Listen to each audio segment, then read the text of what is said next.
Now tonight, the perpetrators of the Mandera terror attack are still at large as families completed identification of the bodies at the Chiromo mortuary here in Nairobi. Well, it has now emerged that at least one of the victims of the attack hailed from the same village in Nyeri that lost 18 quarry workers in Mandera 2 years ago. Well, Otieno begins our coverage this Friday night.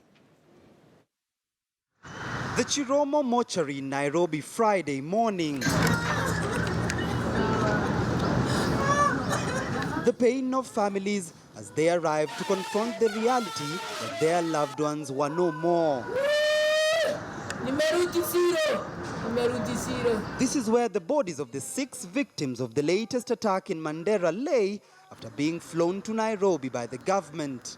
A few others remained in deep thought. The 2 a.m. attack at this residential complex in Mandera targeted more than 33 people.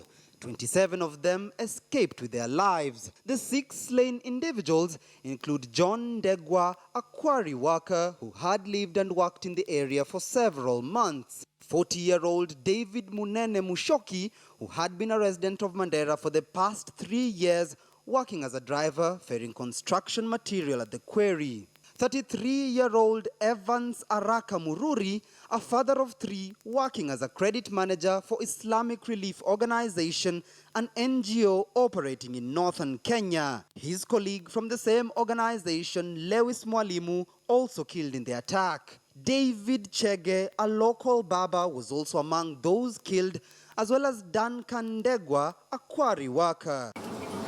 The news of the deaths was felt all the way in Chaka, Nyeri County, where the family of David Munene is still coming to terms with a huge blow. Hatukuwa tunatarajia ndugu yetu anaweza uliwa na Al-Shabaab. The same shock shared by the family of Evans Araka Mururi, who has since left behind a family of 3 children that solely depended on his income. Ama kweli ni pigo sana kwa mie, kwani niye alikuwa ananifadhili mie kama mwanafunzi ambaye anafanya taaluma ya habari. Sasa naona kama ndoto yangu imekufia pale.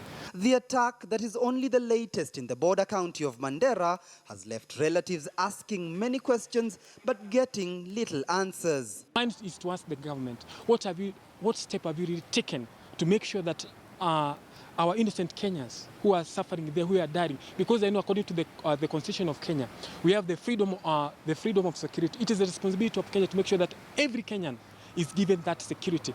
Tunaomba serikali ili itusaidie hii mambo kwa sababu sio mambo ilikuwa tunajua inaweza kuja.